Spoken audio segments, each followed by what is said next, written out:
Hi YouTube. I'm here to record the video for The Haves and Have Nots Season 4. I believe it's Episode 4. Once again, excuse my voice. I did watch it last night, but my throat hurt so bad I couldn't do the review. But let me hurry up and try to get this review out of the way while I still have some daylight to help me, so I don't have to record this in the basement.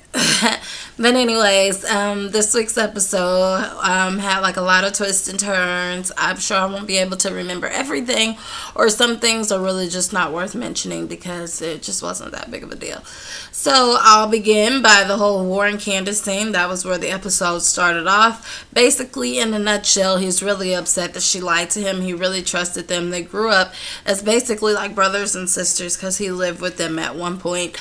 And for her to lie to him, that really kind of like hurt him on the inside. Like he's like a thug gangster, but I mean, he has feelings clearly, and he's showing his emotions through anger when really like his feelings are hurt because he's always had their back ever since they were adults. Like he always made sure they were protected and they didn't go without. So the fact that she didn't have his back and she got millions of dollars and she only gave him $150K, he was like really hurt by that. So basically, like he's playing like mind games with her and asking for the money, and he even like puts a silencer on a gun and shoots like at the wall right behind her twice to kind of like scare her, shake her up.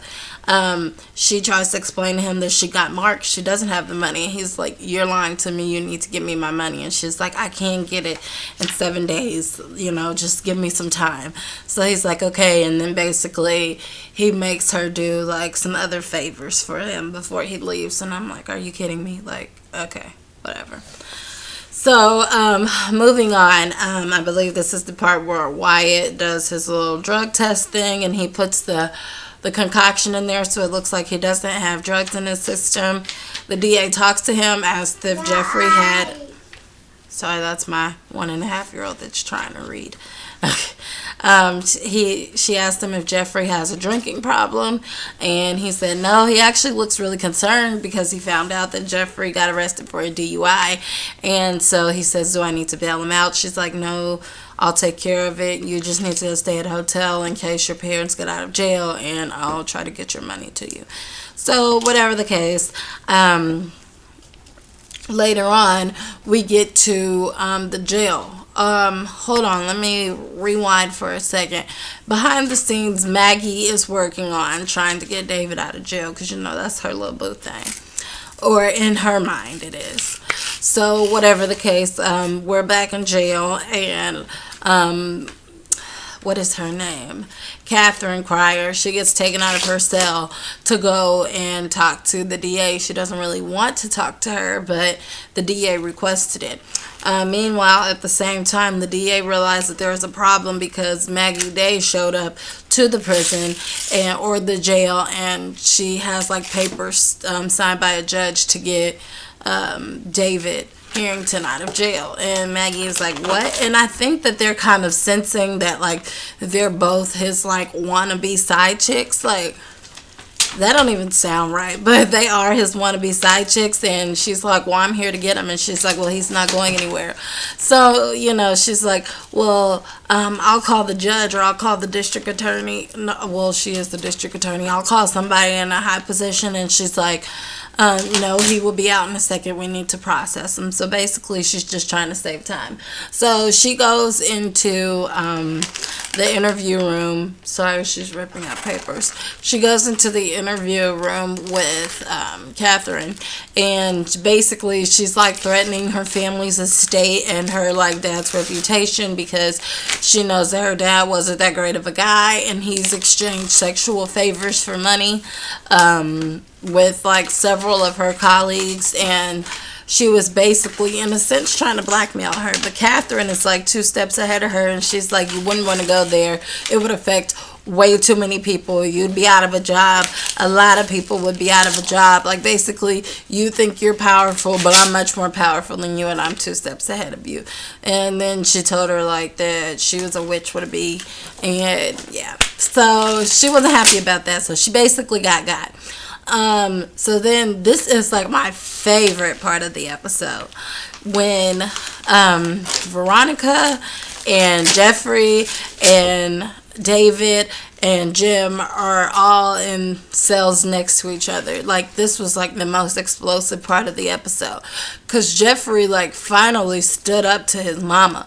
Like, his mama, like, she's just such a hateful person, and I just really like hate that about her. For one, she's exposed with her wig off, and Jim Cryer talking about, oh, Veronica, your hair's different. Well, you know you don't play with black women in their hair. So he's just trying to be funny. And basically they talk about like what they saw in the newspaper, and you can tell like David is really hurt. He doesn't even want to look at her. And Jeffrey says that he got arrested for a DUI, and then what is his mom said something like, well, at least you got arrested for something you actually did do. And I'm thinking like, girl, you know you hit that car.